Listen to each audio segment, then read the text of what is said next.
Nick is talking sports. You better watch out, cause the Cobras are coming. Jordan and Gavin and Nick too.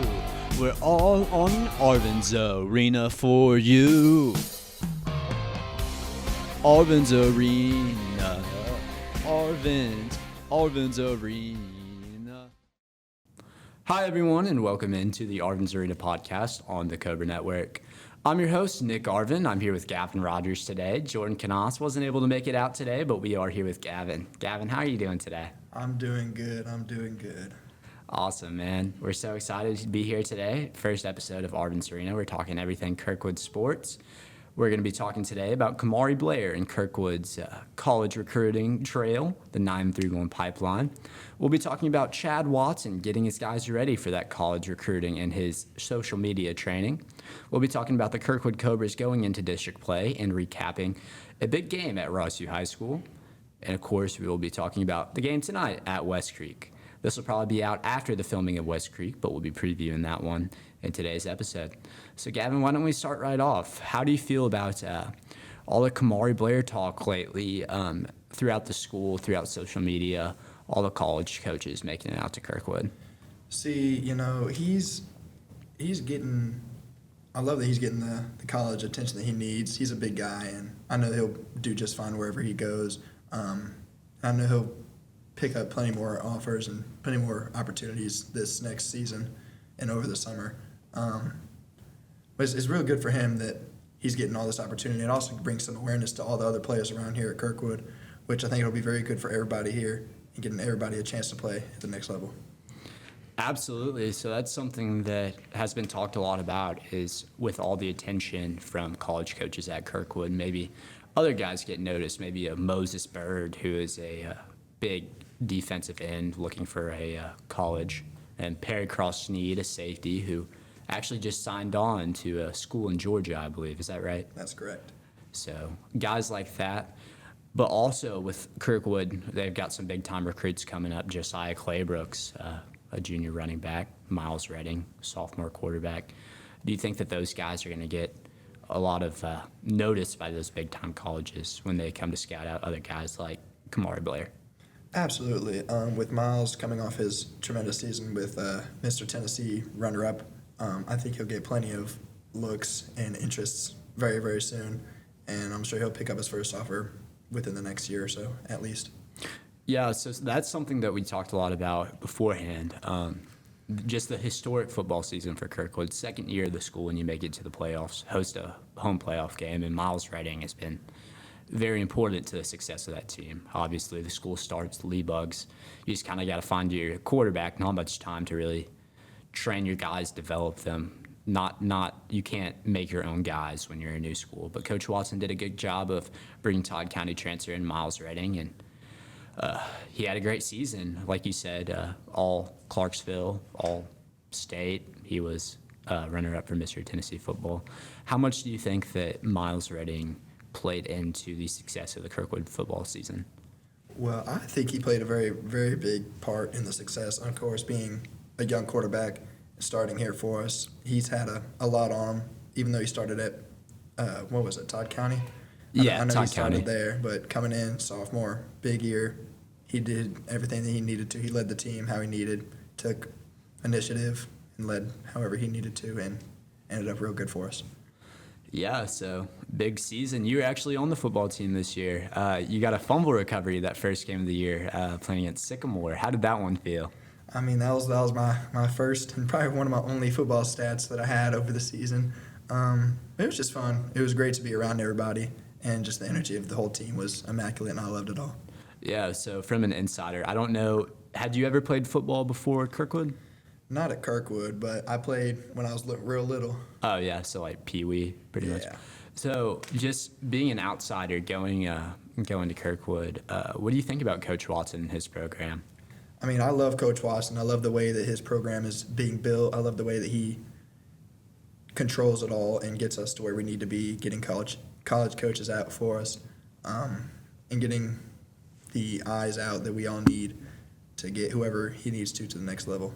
Yeah, so to your point about college coaches, Coach Watson seems to be very connected with certain colleges. Some of the colleges that have been in and out in the last 2 weeks: the Indiana Hoosiers, West Virginia Mountaineers, Georgia Tech, Austin Peay, Vanderbilt, Ole Miss, Kentucky, Mississippi State, Memphis, these big time schools. How important is it as a high school level coach to have these connections and to be able to develop and get your guys scouted? See, I think it's very, very big for a coach to have these kind of connections. Because if you can get one connection, that leads to two, that leads to Right. three, that leads to plenty more. It's a really fair point. So once you have one, it's kind of where it all starts. As long as you got one, and it'll just keep going up from there. Yeah, so something we've seen Coach Watson talk a lot about, and he did tweet out on the official Kirkwood football page. We'll get it pulled up. Yesterday was the Cobra crossover, for those who don't know. The upcoming freshman, I believe this year will be 2030, which is 2029. 29. Right, which is a big time graduating class. Coach Watson tweeted out talking about how with the Cobra crossover, he talked about the 931 pipeline, but additionally to that, he offers social media training for the players. So that's something that we may not have seen a lot at the high school level, definitely at the college level, but maybe not at the high school level, especially not in Clarksville sports. Do you think that's unique to Coach Watson? And how much do you think that goes into him getting his players recruited and scouted? I think that takes a very big step in the college recruiting process with him giving out film to every player, teach them how to make film, the videos, and all the social media things. And I just think it's a great move by him to do that kind of stuff, to push his players' information out there and his video out there. Yeah, for sure. So another thing that Coach Watson, he likes to show off for his program, for people that may be wondering if Kirkwood's a good fit, their football program. 33% of his guys last year, 33% of his seniors, second year as a school, got signed on by a college to play football at an academic level. Do you think that speaks to his recruiting ability as a coach? I know we've talked a lot about that today, but do you just think that 33 number, that feels like a big number? Because, the stats they always pull up, one in whatever high school players will go play college, one in whatever will play in the NFL. That 33% seems like a lot bigger number than what those posters may say. What do you think that speaks about him? Right, absolutely, and it's a very, very low percentage of students that go play in college or the next level, even the pros. So him having that 33%, showing that he can have that ability to get his players out where he needs to, and giving them the highest chance possible for them to play. Yeah, so that transitions us. We're in the off season here for Kirkwood football. A lot of lifting going on, a lot of developing, getting ready for spring ball here in a couple months. But right now, basketball action is full swing at the pit, which brings us into our conversation. District play just started up here for the Cobras. How are you feeling 4 games into district play now? I'm feeling our Cobra's doing amazing. We've blown out 2 of the 4 teams, Clarksville and Northeast. Whooped them. What was it, 40 points, I think? Yeah. It was a pretty big margin. Right here it says 72-34, so that's a pretty big. Looks like. Right. Yeah, 38 points, something like that. Very big win by our Cobras against Clarksville Northeast. And then a closer game against Rossview than we had all kind of imagined. Right. We all planned a big blowout from them as well. But just kind of letting our guard down on that Rossview game was kind of not something that we should have done. We should have been staying on the gas all game instead of letting on the brakes and letting go. Causing Ross to hit a couple threes, making the game a little closer than we imagined. But we still came out with the win. Shouldn't have been that close, though. So speaking about that Rossview game, I actually have an exclusive interview with Coach John Segal where he talks just about the end of that Rossview game. I think we let our off the gas a little bit, so I think that was the main thing. I mean, it's just us, and we've blown out 2 straight in-town opponents, and we were on our way to blowing these guys out, and so I think we just kind of let off our gas a little bit. But you're right, we got to block out better, and we got to continue to get better. But I was proud of our guys. And to Coach's point, they did come out a little bit flat in the second half of that Rossview game, which may have led over to the Springfield game when we talk about that. Cobras went into Springfield High School the other night. They lose that one, weren't able to make free throws down the stretch. How much do you think Coach Segal wants to get a win tonight against West Creek to get over that Springfield loss, to get that bitter taste out of his mouth? Oh, of course he wants to get a big win tonight against these Coyotes. Of course, losing isn't fun. District losses, definitely not fun. So he wants to definitely bounce back against West Creek, shake some anger off maybe, prove that that loss doesn't mean a thing, and then we're just going to keep going. Right. So a little bit of ambiguousness in district play this year. Sorry, looking for the word there.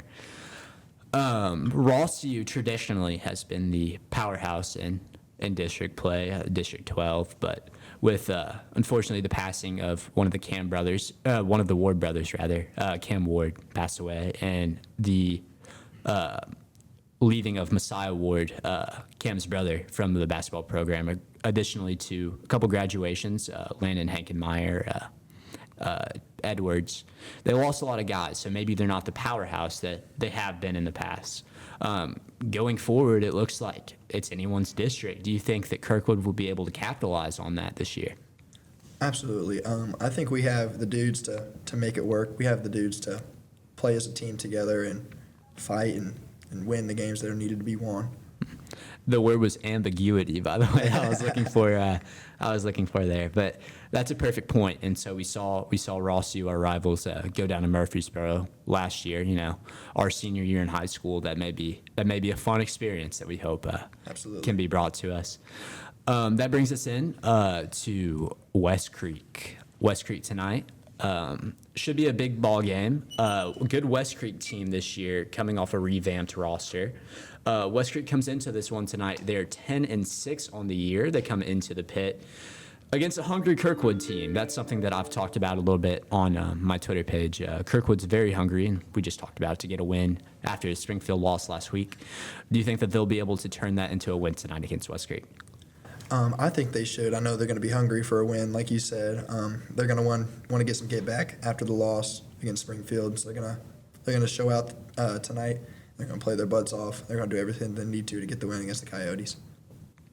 Absolutely. So that brings us into a discussion point going into this game. That is Anthony Goring. Anthony Goring is a sophomore here at Kirkwood High School. He's forward center type guy.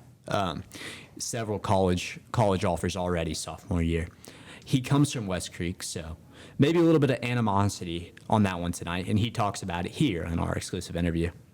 That goes into my next question. Obviously, you did come from West Creek. Does this game have any more intensity for you, or does it mean more than maybe another game might?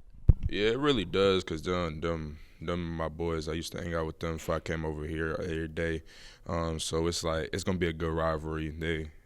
But we're going to chop it up after the game. It's going to be like brotherly love after the game. But on the court, it's a different intensity when it comes to that. Yeah, so Ant just talked about how maybe he cares a little bit more about this West Creek game compared to not that he cares more, but it means a little bit more to him. Do you think that's fair for him to say?